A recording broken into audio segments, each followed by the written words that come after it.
And we're live. So thanks to all of you tuning in. We have a super fun hour ahead for you. My name's Jordan. I'm one of the three founders of Breaking Bourbon. Along with me are Nick and Eric. We have a really special treat tonight. So we're going to be hanging out with Kings County. We recently did a single barrel pick in conjunction with Grain and Vine, and we have a super fun hour. So Nick, do you want to explain to the folks at home what we're going to be doing? Yeah. So, something we're starting to do with the Single Barrel Club is dig a little bit deeper into the distilleries that we are picking, their barrels. And so this one, Kings County Distillery, is actually located in Brooklyn, New York. And in fact, the retailer, Grain and Vine, is located in Brooklyn, New York. And it turns out, for me, it's actually the first time I've ever had any Kings County Distillery product, to be honest with you, and it just absolutely fell in love with it. We've gotten great response from everybody in the club so far. And so we figured, this would be a great one to learn more about this, this distillery that started, I think kind of when the craft movement started a little bit. And so I'm excited to learn about that and then get into the particular barrel and have, some commentary as well from, the folks that are part of the club who, have tasted this, want to get their feedback and really ask some questions of the folks from Kings County. And we've also got with us, the retailer sponsor, from Grain and Vine, for the pick. So kind of really quickly, just everybody, a quick introduction as to who you are. So kind of go start like kind of counterclockwise from me. So just jump in, say hi, Eric, then to Colin, and we'll kind of go from there. Sure. Yeah, I'm Eric from Breaking Bourbon. I'm currently located in Syracuse, New York. Cool. I'm Colin Spoelman. I'm co-founder and distiller at Kings County Distillery. I'm actually in California, so this is our West Coast office here. Nice. Yeah, travel back and forth. Even during a pandemic, traveling a lot back and forth. So. Is it me? I don't know. Yeah, Jen, where are you living? Go ahead, Jen. I'm Jen Blair. I'm a New York City sales and market specialist with Kings County. So I'm the one who worked with Grain and Vine and Breaking Bad to sell you guys this barrel. I'm in Long Island City, Queens as well. I'm Brad. I'm a member of the Breaking Bourbon Barrel Club, and I'm located at the top of the world in Leadville, Colorado. Nice. I'm James. I'm located in Mesa, Arizona, which is right outside Phoenix. And I'm like one of many people who have almost tripled their bourbon collection over time. Nice.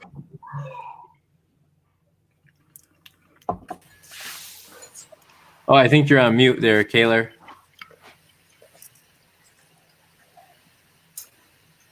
Does that fix it? There you go. It is. Okay, perfect. Go ahead.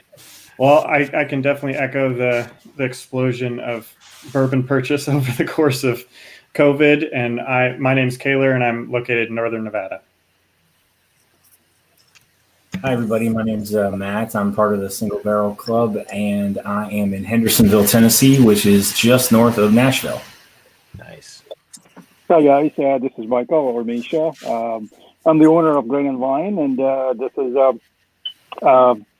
I can't recall. This is the third pick we've done with the guys at Breaking Bourbon, and I think it's actually the beginning of a trend, right, Nick? We pushed you guys on to a local distillery named Hill Rock, and that being one in award field. Kings County is the next one, and I think we have a couple more coming. So I'm just hoping this is a start of very something beautiful, i.e. New York Distillery, which is they're all on the rise. Yeah.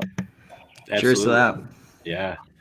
Yeah. So thanks everybody for being here. Everybody who's tuning in too, as you jump in, feel free to type questions into the chat, whatever channel you're coming in on, and we'll try to capture those if we can. So I want to turn it over to the folks from Kings County. If you guys could give us some background about the distillery, go ahead and tell us,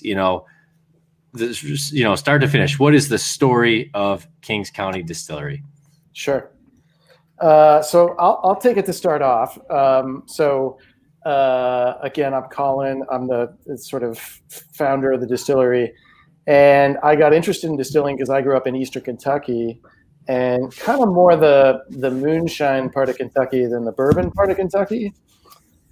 which if you're from Kentucky makes a huge difference. But anywhere else in the world, it's all Colonel Sanders to them.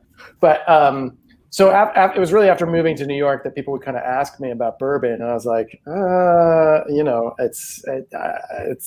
they don't really teach it in the schools. I left, around the time that I became of age to drink alcohol anyway. So, but I was also very curious about it as this sort of cultural inheritance I maybe didn't realize I had, and I was really interested in not really so much bourbon, but that moonshine side of it, which is the kind of the folk distilling kind of tradition that really had I think, as the farm to table movement had taken off, it was kind of the meeting of two different cultures, the sort of New York City highbrow, kind of interested in the farmer and who grows the food, versus this Kentucky sort of lowbrow, like backwoods home distilling. And I was really interested not just in starting a brand or starting a craft distillery. Even craft distilling back in 2010, there was hardly any to speak of. What I was interested in doing is learning how to be a hobby distiller. So I got a still, put it in my Brooklyn apartment, and started making moonshine. Not necessarily with the intent of starting a craft distillery, but just really kind of out to make something to share with people at parties, and kind of as a way to sort of pay homage to that culture that I'd come from. And so after a while, after like a couple of years of playing around with it, got very into it and started blind tasting it against some of the commercial white whiskeys that were available, and very quickly realized that maybe there was something more to this than just a sort of hobby. And so kind of simultaneously realized that New York had just changed its laws in 2003. And then in 2009, there was an amendment for the farm distillery license. And so we were the first in New York City to apply and receive the farm distillery license. We're the oldest craft distillery in the city, and the first distillery to be focused exclusively on whiskeys. And I think as we have established ourselves, first we were sort of known for kind of unaged whiskeys and playing around with that. As time has gone on, though, I think we have really represented, because New York has no particular distilling culture outside of sort of a long history of rye whiskey, which we might get into. It's really the melting pot of all these different cultures from around the world. So we borrow, as a distillery, we have Scottish pot stills, but we use American mash bills. We have sort of a fermentation process that's more similar to Scotch whiskey, but our aging process is more like American whiskey. So we can pull from Appalachian moonshine or Kentucky bourbon or Scotch whiskey or rye whiskey from the Northeast and kind of put that all together and come out with whiskeys that we are that are kind of creative, that are different from what Kentucky's producing, and really stand up for their age group. I mean, we're a young distillery. We make all of our own juice. So everything that you try from Kings County is something that we have distilled. And I think among craft distillers, we're really focused on, we were sort of perceived as making a younger whiskey. And certainly many craft distillers start with younger whiskey. But I think this was the first year we released a 7-year-old whiskey that, as far as I know, was the oldest whiskey, oldest bourbon that was distilled outside of, Kentucky, Tennessee, Indiana, to be released. So I think, as we reach our maturity, I think people will increasingly discover us, because we've been doing it very, I would say we've made few compromises, and we've tried to make the best whiskey at every stage. But obviously, when you have that at 2 years old, it's hard to compare that to a 12-year-old. But when you have a 7-year-old and the 12-year-old sort of dries up and is $145 a bottle, then you start to reach equilibrium with the commercial distilling world. And so that's kind of the moment that we're in right now. So we've just reached our 10-year anniversary, and we make bourbon. We make peated bourbon, single malt, rye whiskey, but what we're probably most known for is our bourbon. That's our most popular whiskey that we make, and that's what you guys picked a barrel of. So. Yeah, so that's really it's an interesting story, and I'm in New York, so I think I didn't mention that before, but I'm in Syracuse, New York, so you guys aren't that far from me, and grew up in Rochester, so not far from here either. And learning about the distillery, I'm seeing you guys do a lot of things in the whiskey industry. You look at it and you say, like, that seems like what people wanted, like going into the barrel at a lower proof, for example. One thing that caught my eye was like your 80-20 mash bills. Can you tell us about that a little bit? Yeah, I mean, I wish I could say that was based on years of intense research of trying to find the perfect mash bill. But really, when I was studying, when I was trying to figure out how to become a distiller, there was a great book called Making Pure Corn Whiskey. And his recipe was basically an 80-20 mash bill of corn to malted barley. And so while a traditional bourbon has rye or wheat as a flavor grade in the mash bill, all of our whiskeys have always had a heavier component of malted barley, which again maybe skews us more like a Scotch whiskey or an Irish whiskey, an international whiskey, than would otherwise be typical for an American bourbon. And that was just, sort of a fluke. It was a discovery of kind of reading this book and kind of committing to that. But then also there was a lot of trial and error of should we go more conventional, but then coming back and saying, oh, actually we've done it this way. Let's embrace it. We know this whiskey's good. We know it's good at, unaged. We know it's good at a year. We know it's good at 2 years. Then it's good at 4 years. So, the evolution of the distillery has always been kind of, in a way, confirming what we knew from the beginning, which was if your white whiskey stands up to other white whiskeys, your aged whiskey is going to stand up to other aged whiskeys. And it's going to take time to get there, but that's the project that we have been sort of committed to. So this bourbon that you guys have and all of our kind of flagship bourbon is an 80% New York State organic corn that comes from the Finger Lakes, so Penn and then it's 20% English malted barley that we source from Thomas Fawcett, which is a malting company in England. So we have this kind of hybrid of mostly local grain. That's part of our license requirement as a New York State farm distillery. But then we also use this very traditional sort of Scotch whiskey industry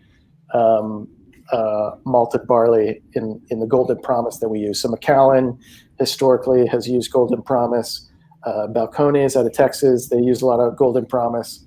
It's just a particular varietal barley that we kind of fell in love with and we use for all of our whiskeys, or let's say all of our unpeated whiskeys. And then we also have some peated whiskeys, a peated bourbon and a peated single malt. Those use a slightly different peated malt sourced from Scotland, and that we also get through Thomas Fawcett.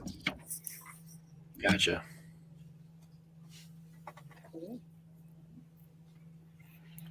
Jordan, you're on.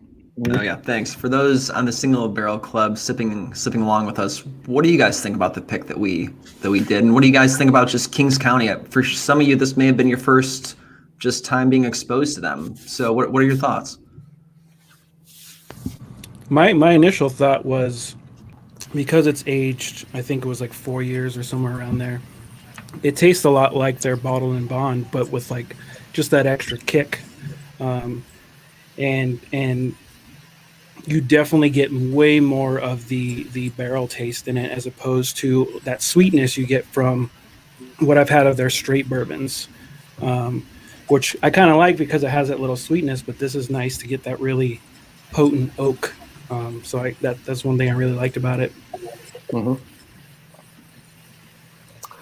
One thing I'll say that, I'd have to agree. Sorry, just to jump in. One thing I'll say about all of our whiskeys that's important to maybe throw out there is that we use pot stills. And so the logo on my shirt is our pot stills. Most American whiskey, most Kentucky bourbon is distilled on a column still, but a pot still gives you a much more, you get more viscosity off of it. It's got an oilier, richer sort of mouthfeel.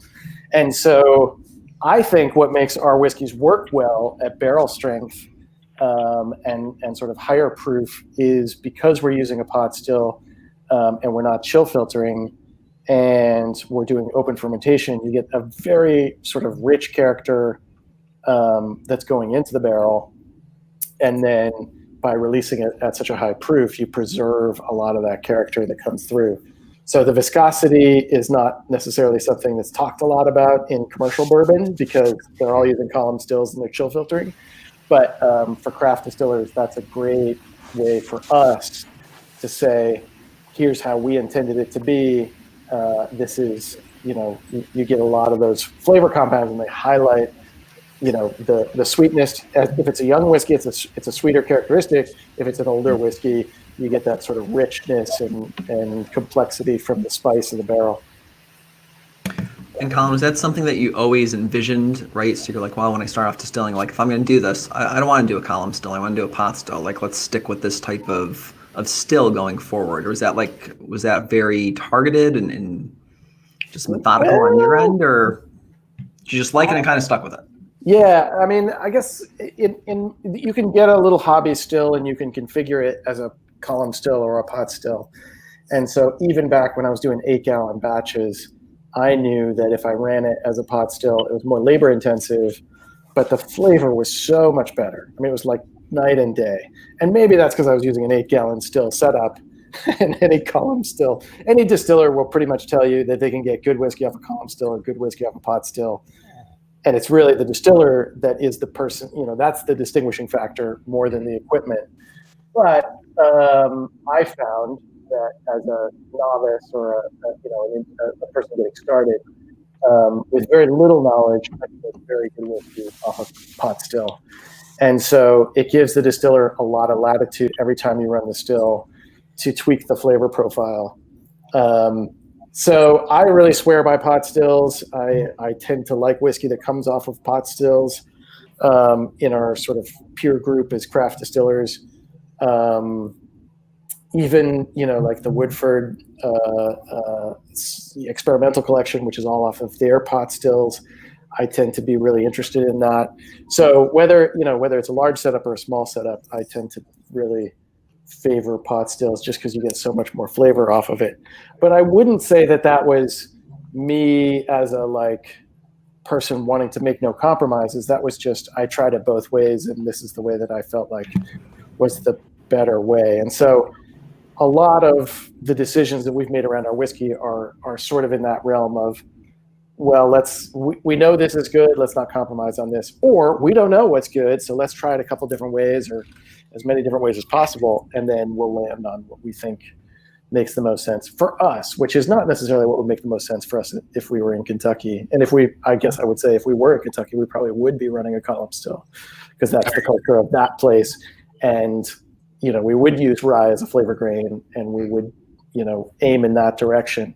But because we're in New York and specifically in Brooklyn, we get to sort of be a little flexible and creative with what we're doing. And that's the fun of it for me. And that's actually, I think a lot of distillers around the world look to Kings County and other craft distillers because we have so much leeway to have fun that maybe, Glenfiddich doesn't have, Yeah. So they'll come by the distillery and kind of geek out a little bit and have fun. So that's another nice thing about being in New York City is you get visitors from, in normal times, you get visitors from all around the world. And that's fun. Yeah. So I ever since you brought it up, I've been meaning to ask you, when you first started distilling, I think you said in your condo or apartment in Brooklyn, did your neighbors know? Were they like, oh yeah, our neighbors started to distill some whiskey at his place. Why not?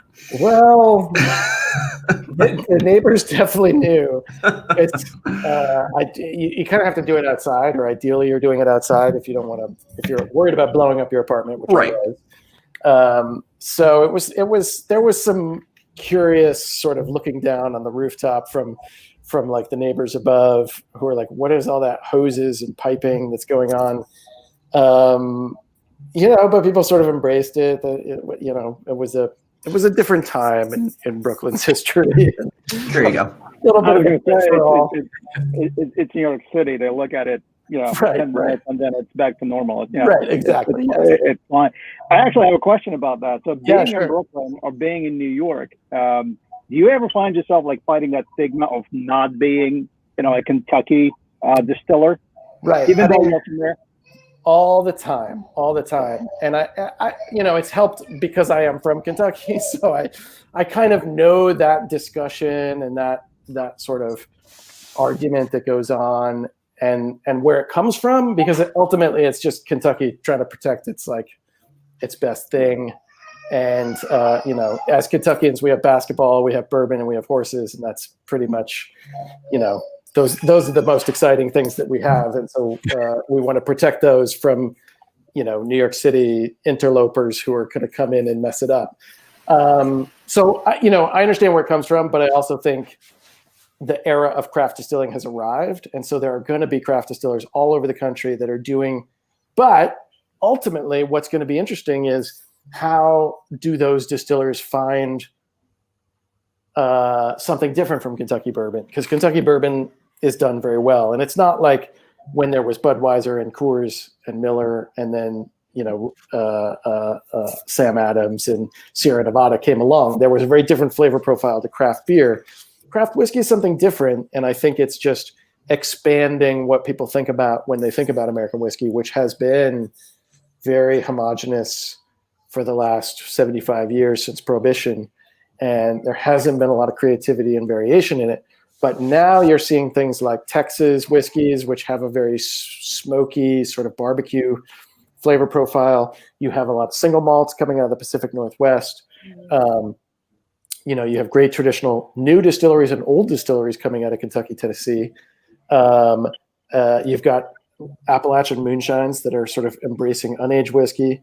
And then in the Northeast, our culture has really sort of embraced rye as our sort of distilling heritage. So we've tried to lean into that direction as much as possible. But as a Kentuckian, I like bourbon, so we're going to keep making bourbon, and but more and more bringing rye into our product mix. Yeah, as a retailer, like from the retailer standpoint, we have two demographic that we cater to, right? So the first demographic are our local clientele, people that live around the shop and they come in. And when we opened, you guys were one of the first whiskeys we ever brought in. And I remember looking at the price list and I was like, do they really have that many variations? I mean, between peated and just a regular and straight and seasonal and flavored, like what do I bring in? We ended up bringing in perhaps 20 different variations, and they're all sold. Part of it was the packaging. I think it's very minimalistic, speaks to this Brooklyn grunge, Brooklyn hipstery vibe. It has that, which was great. Part of it was the bottle size, 200 mLs. It's you can try new stuff without jeopardizing a lot of money, really, right? So it all worked out. But then the other part of the equation for us as a retailer is the online crowd, is people that, come to your website and shop on your website. And those we haven't had too much success in selling Kings County to, for that exact reason it just described, that it's not Kentucky per se. But we're seeing that changed. And I think the pick that the guys did definitely helped. Which was, it's also funny how we were going back and forth between what should be the correct bottle size. Is it 200 ml? Is it 750 ml? We ended up going with 750, and to the very last second, I wasn't sold, and lo and behold, we sold it out in 2 days. So it's definitely coming, and I'm glad, I'm glad you guys are getting the recognition. It's very well deserved. Yeah, cool. Yeah, for sure.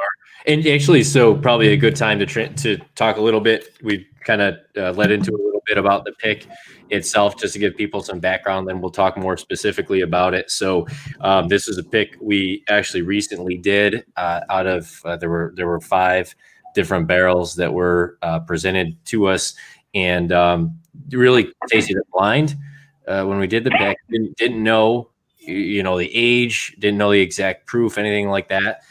Made the selection and then looked at the details after, and it turned out it was a barrel that was 4 years, 7 months old.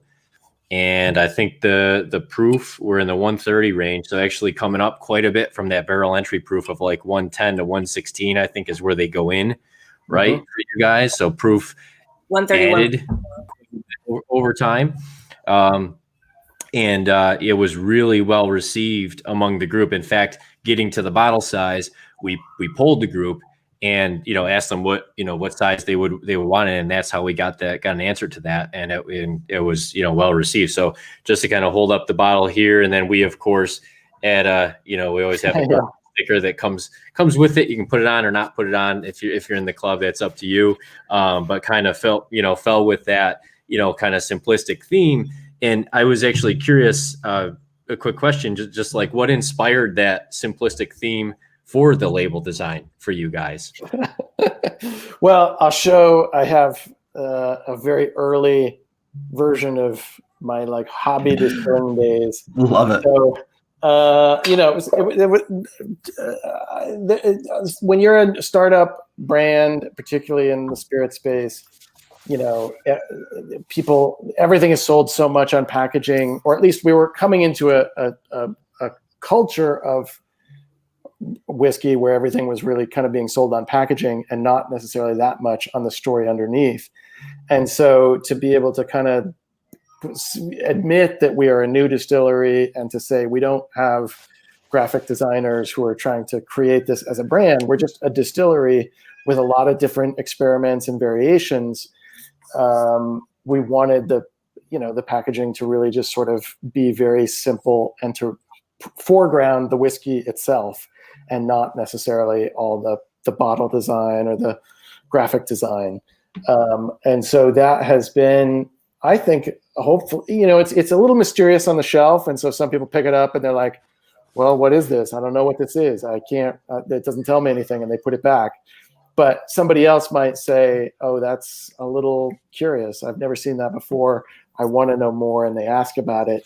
And so if they're at the right place, they'll ask and so hopefully somebody in the store or the bar knows what it is and they can talk about it. And there's a nice opportunity to tell the story.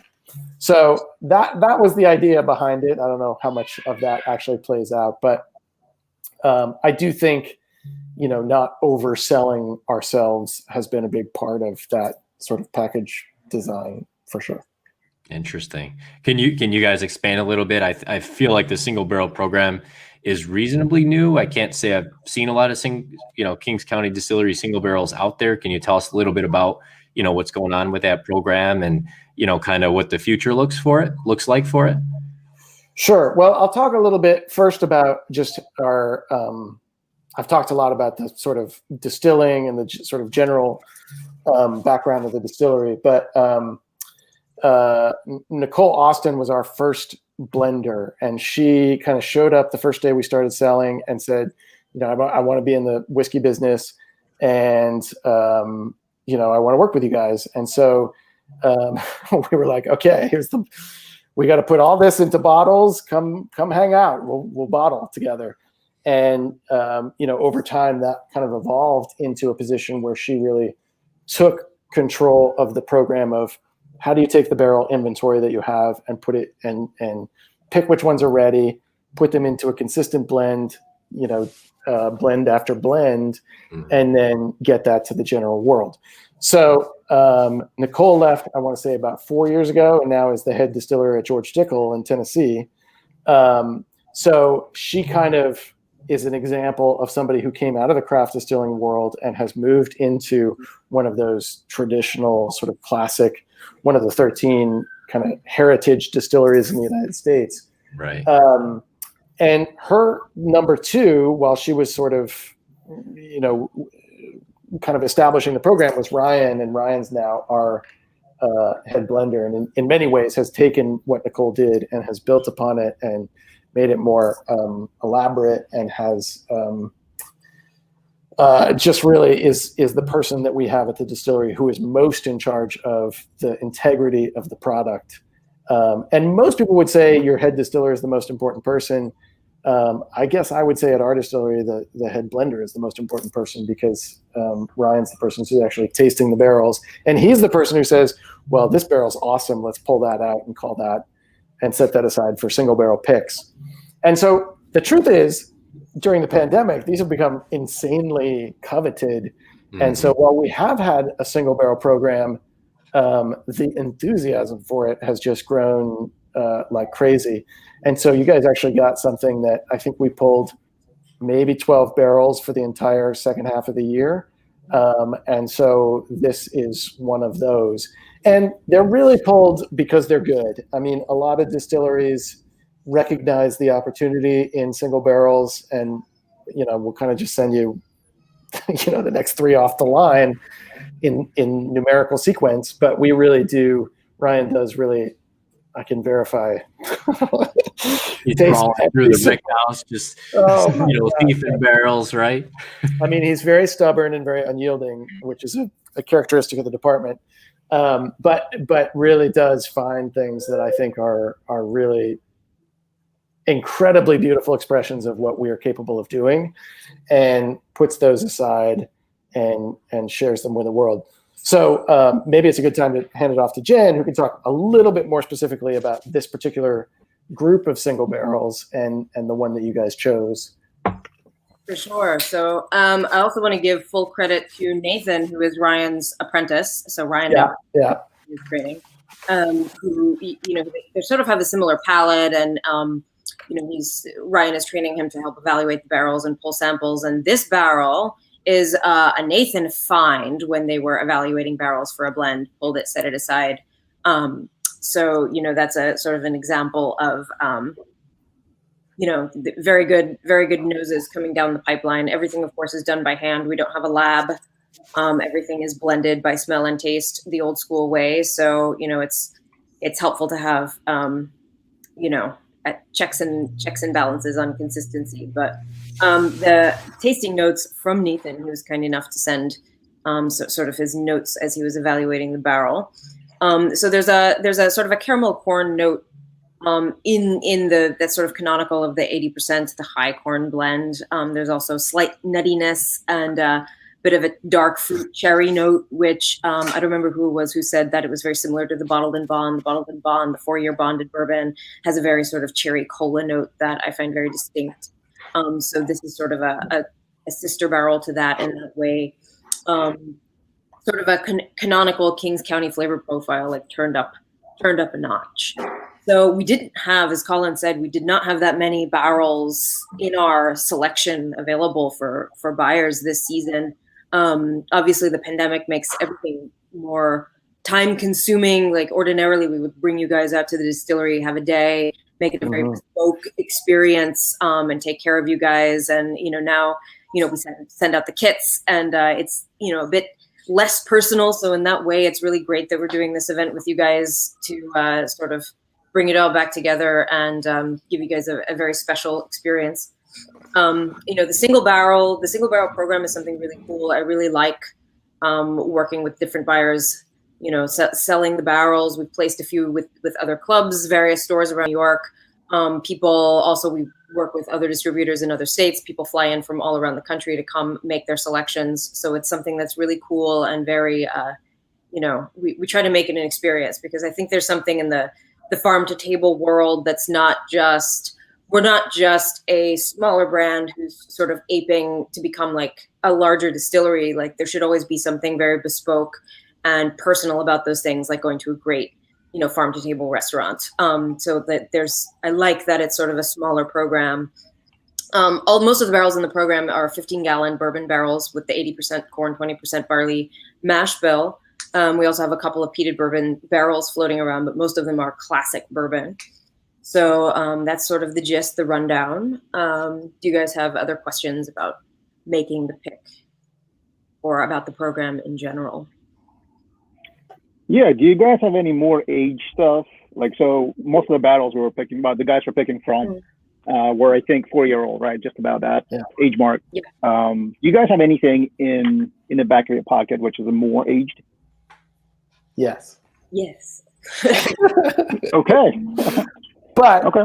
I'll just say you know, the difference between a 4-year, a 5-year, and a 6-year, you know, I would say there's a range of 2 to 4 year, there's a 4 to 7 year, there's a 7 to 11 year, and then there's like a 12 and beyond kind of general group.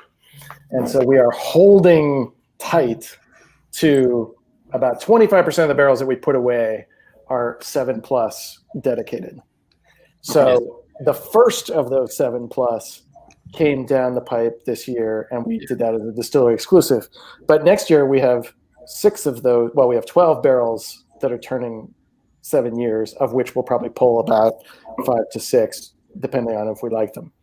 So what the ultimate outcome of that is, they probably won't become single barrel picks, but we also routinely will have groups of barrels that are 5 or 6 years and they're topping out, and they're not going to get any better by letting them sit. So those are the kinds of barrels that might be available next year that you know would be great barrel picks, because it's something that, you know, if you were to compare it to the age statement on a Kentucky product, which is going to be a little bit different in character, but it's just going to be really full flavored, and that obviously is where a lot of the market is interested.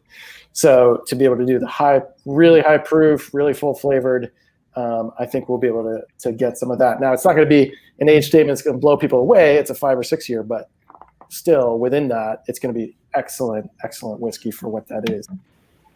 We'll be knocking on your door. Jen certainly knows where to find us. So yeah. Well, and I'll also say we do have. If you buy a barrel from us, you know you have earned your ability to come back and ask for more. And we have a lot of repeat buyers of barrels, and I try to keep upping the ante when people come back. So, you know, as long as we keep doing business, we can find something really special for you. And, you know, I think this is, the pandemic has really, of the silver linings, if we must talk about silver linings, it has certainly brought a lot of the bourbon community together in single barrels. Sure. That's true. We did a couple picks over the summer. Everyone was sort of craving for something special, some sort of a light at the end of the tunnel to make it feel like, you know, you got to find the joy in this crazy year. And in some ways, the collectible drinking crazy bourbon is a way. It's a reason for people to get together, even if it's on the internet. Yeah. There you go. Yeah. Oh, there's a little bit of an echo. Sorry. So, for those on the call, for the Single Barrel Club, if you haven't had Kings County before, or you've had it before, what really draws you in, like, to this barrel, right? So you've had it, you liked it, you wanted to be on this call. Like, what are you picking up from this single barrel pick that you really enjoy from the specific barrel that we chose?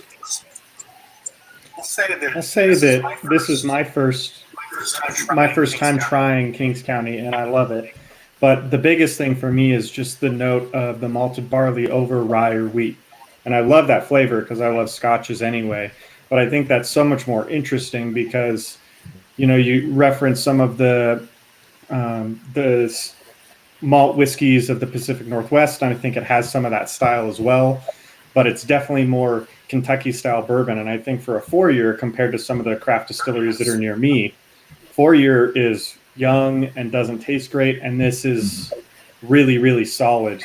So I don't know. Color me mentioned before, when Colin mentioned the mouthfeel, that's probably the thing that I really like the rest about it is it's got such sweet flavor to it, but then it really stays with you. The mouthfeel kind of goes with it, but you've got that corn that just comes through. This is my first bottle, but I've seen it a few times in the store, and kind of what Colin was mentioning, you know, nondescript bottle, but I'm a pharmacist by trade, so actually in essence it actually looks kind of like an old school pharmacy bottle, so that's kind of what even drew me to it for like a collector's item. So even I think there's something to even be said about having a very simple design that's still part of a design that sells your product, even if it is simple. Love the typewriting on on the label as well. But definitely the sweetness that comes through, and then the flavor that just keeps going, especially with the barrel strength. Really enjoy it. Yeah, I enjoyed it so much too. Go ahead. I enjoyed it so much too that I ordered No Sleep Till Brooklyn from Grain a couple hours ago. It just well, thank you. Nice flavor to it. This is the cat is out of the bag, I guess. I was going to tell the guys a little bit later today, but essentially, and this goes back to the selection process. I think you can back me up on this. We're kind of back and forth when the guys were picking the barrel, because it was a blind tasting to them, and I think you guys were going. You were deciding between two barrels, right? They were very close in flavor profile, and I think you essentially went with the one you went. But the second one, we tasted independently, even before sending samples to you. And this was our pick. And I was like, crap, if they pick the same one we do, then we're shit out of luck, because we're not going to pick anything else. And you guys ended up picking the other one, which is great. So we ended up picking as well. So essentially between the Breaking Bourbon guys and us, we picked two barrels, which is a testament to how great the juice is.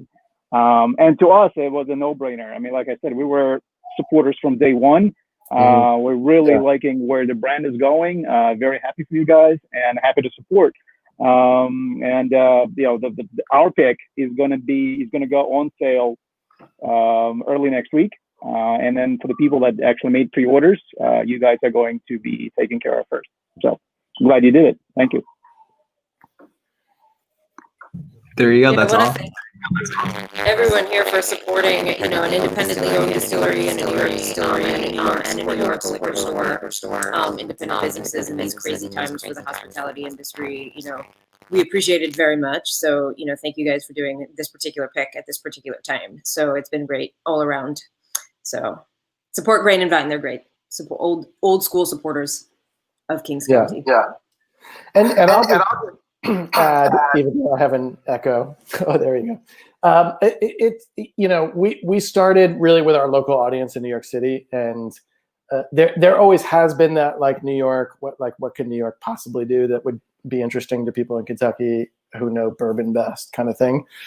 But we have always had ambitions to be a national distillery, to have a product that would be meaningful to somebody in Kentucky and San Francisco and Chicago, in as much as we hope to be especially there for our local community, and certainly, during a pandemic, to make hand sanitizer, to offer it to our accounts, to make sure that our home audience is best taken care of, even as we look to grow our brand and be something that people can appreciate all over the country.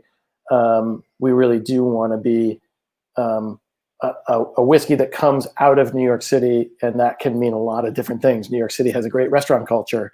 It is a city of incredibly eclectic tastes. People are, they're like crazy variety in the culinary culture of New York City. So if we can make whiskeys that speak to that audience, I feel that the whole mantra of if you can make it in New York, you can make it anywhere, is even more true of whiskey than anything else, because it's almost you're coming from so far behind in New York City in many ways, because you're just sort of perceived as there's a culture of novelty and the latest, hottest thing, which is very different from what whiskey is about. Whiskey is about tradition and continuity and never changing anything.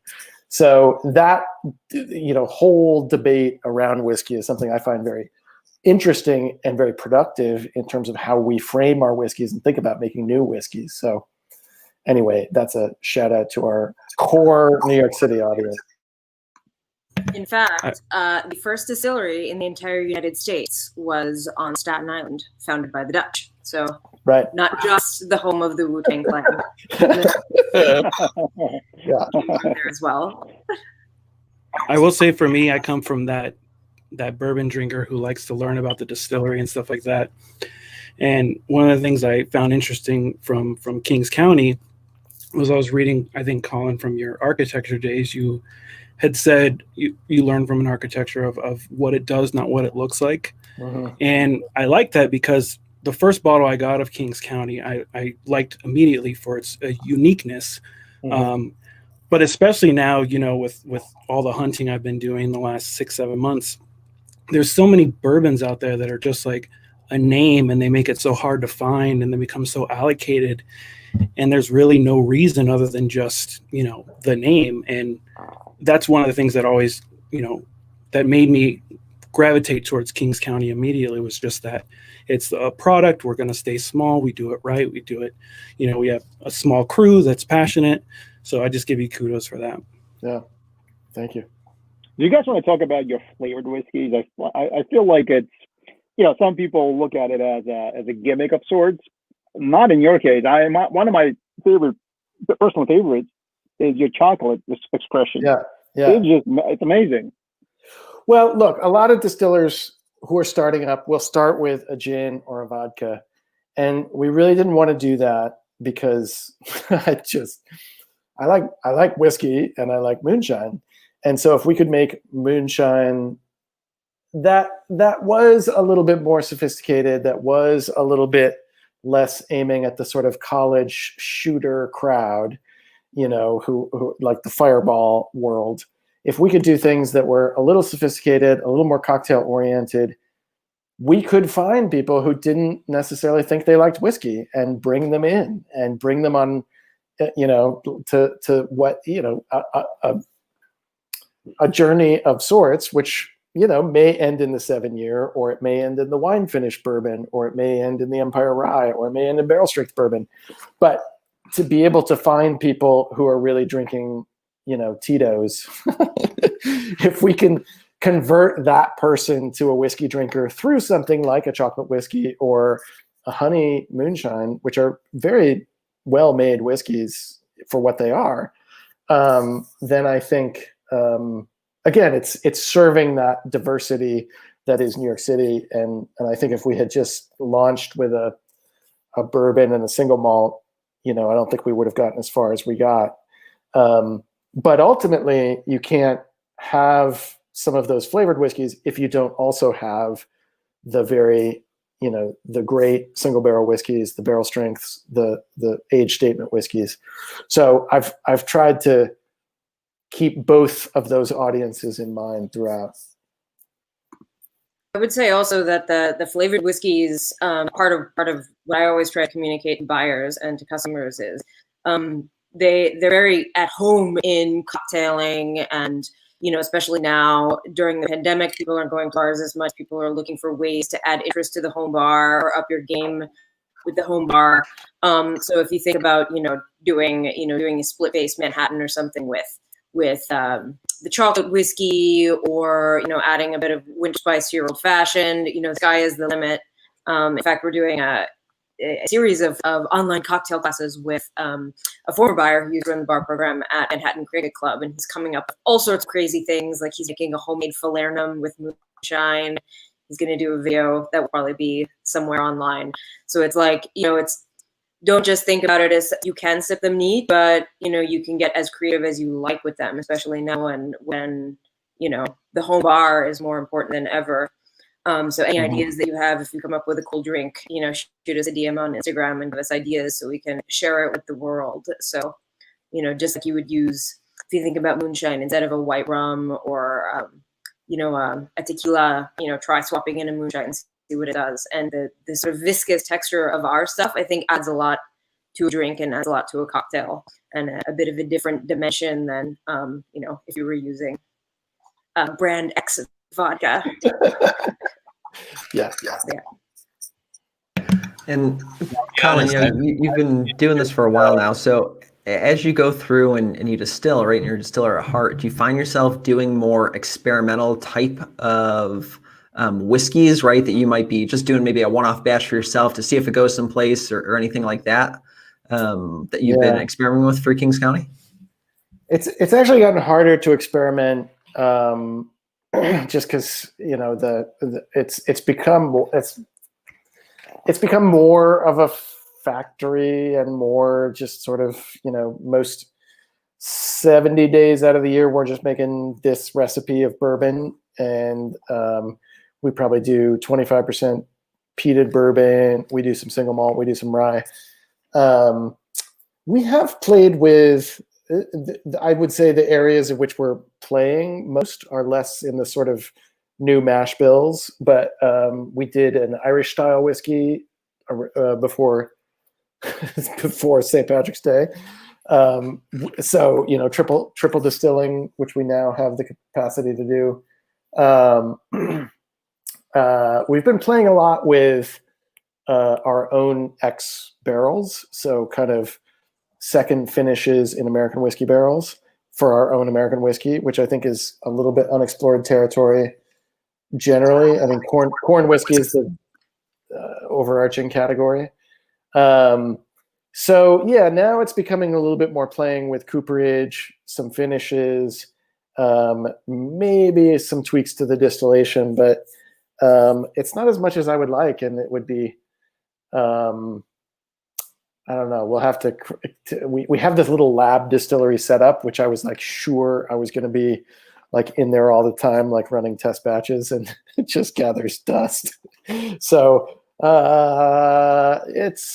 there'll be a moment to sort of rededicate to playing around. But I certainly pay attention to the whiskey community very deeply. So if you are posting online, I'm probably paying attention to it wherever you are, and trying to understand what people want, because ultimately, if you're a distiller and you're not reading the community, then you're wasting your time. It's not.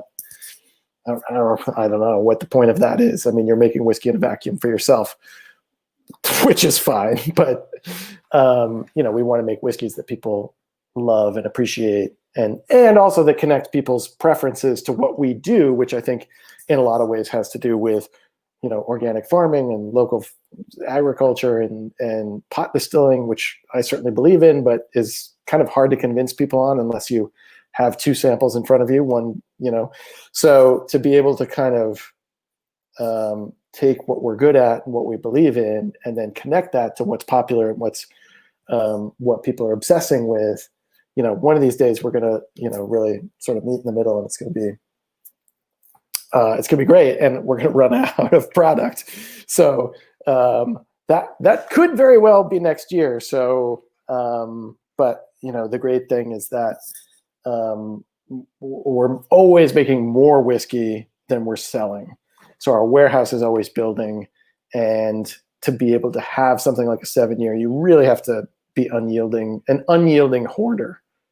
And I would say my family would certainly describe me as an unyielding hoarder of only a very few things, whiskey being one of them.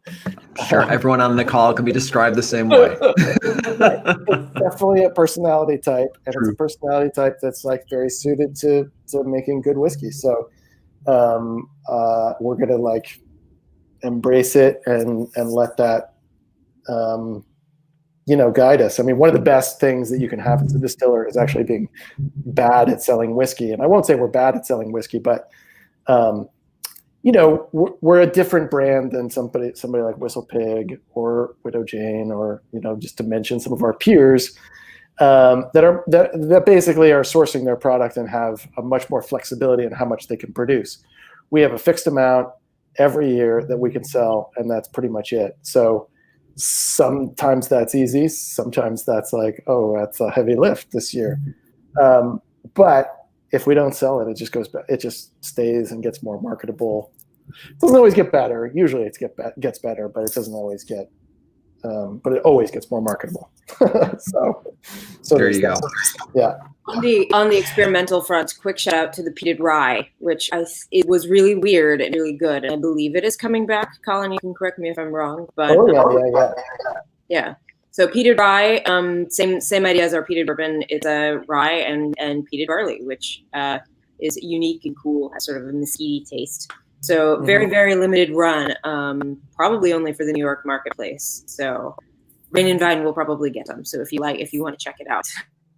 Yeah. That's just like the coolest whiskey that we've ever made. I can just say. For real. It's just drop dead amazing whiskey.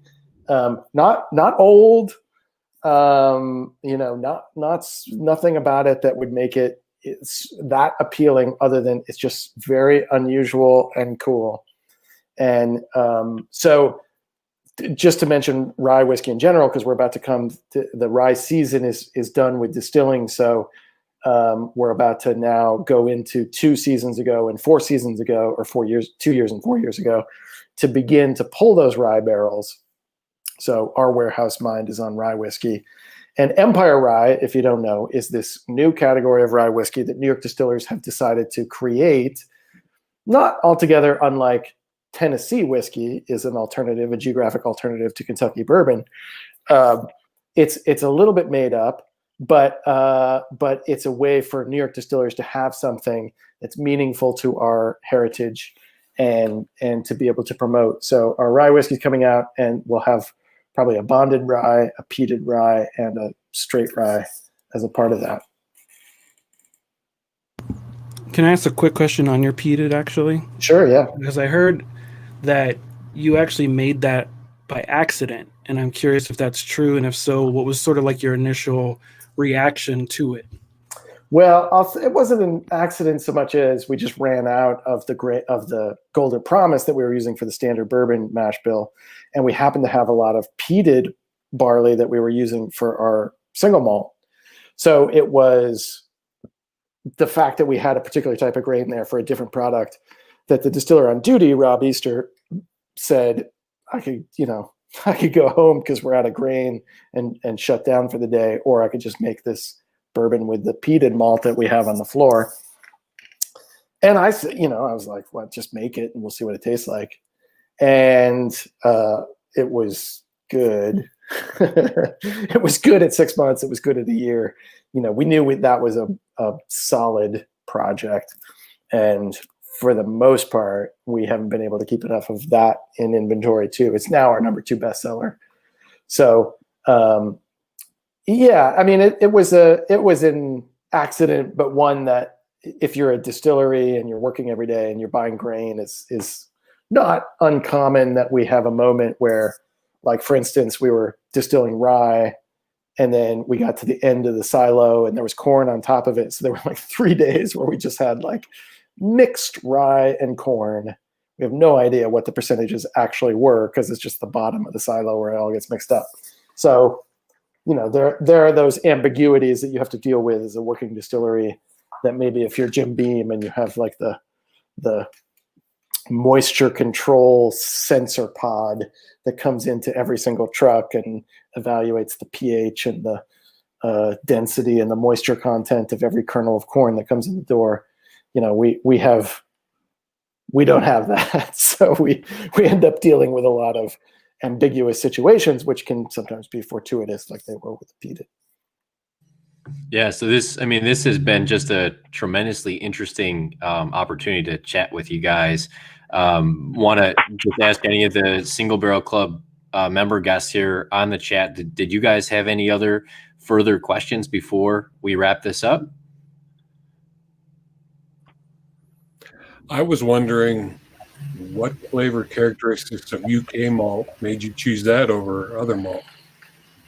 That's a good question. When we play with Canadian malt or some of the more, so inevitably we're sourcing from a brewery supply company for our malted barley. So unlike, say, a Scotch industry where there's a whole pipeline of malted barley specifically for whiskey, in the US, most of the malted barley that we have access to is designed for breweries. So for us to be able to have access to some of this malted barley that was really designed for whiskey, but just so happens to be there because certain breweries are making barley wines or beers that are aimed at very high proof, high ABV beers. So they have some of this whiskey malt. That was the reason we got into playing with it, but then very quickly noticed that for the sort of base malts, as they would call it from a brewer's perspective, they just don't have as much flavor. So the nutty characteristics or the malty characteristics of Golden Promise, I have always found maybe, doesn't present as well from the sort of more conventional base malt barleys that go into beer making. Well, I think you made a good choice. Good. Yeah. Yeah, very tasty. Yeah, so this has been a great chat. I learned a lot talking with you guys. I think it's really interesting to hear a story of a distillery that's in my own state, my home state, and secondly, I think this idea of distilleries just wanting to get bigger, produce more and more and more. That idea, and I think New York has done that well with their programs, is to kind of create a incentive to not necessarily go that direction, but to keep craft. And I think as we're entering now this into maybe the second decade of craft whiskey even becoming a thing. It's not like beer where we can spin up and just put something out, in a short time. You've got to let it age, you've got to learn all that. I think we're on the precipice of just a craft movement of just absolutely fantastic craft whiskey, becoming a thing of, the next decade.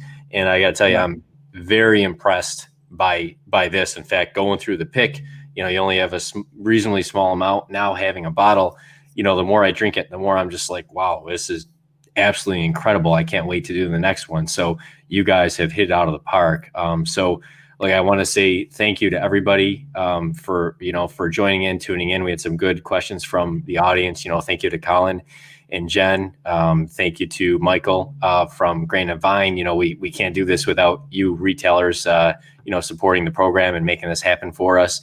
And then thank you to you guys from the club. I know we couldn't have everybody who wanted to be on this join in live, but thank you to everybody who did tune in. And we hope to do a lot more of these going forward and give people an opportunity to join in and talk and interact. So just thank you everybody for joining in, tuning in. And Jordan, Eric, anything you guys want to add? No, this has been awesome. Really appreciate everyone's time, both streaming it and also just participating live with us. This has been awesome. Keep up the great work. Kings County should be on everyone's map. So cheers to that. Yeah, it was really good. Thanks, guys. Cheers. Thanks for allowing us to join. Yeah, of course. Of course. Hope to do more of these all with you in the future. All right. All right. Cheers all. Everyone. Cheers, y'all. Cheers, guys. Bye, guys.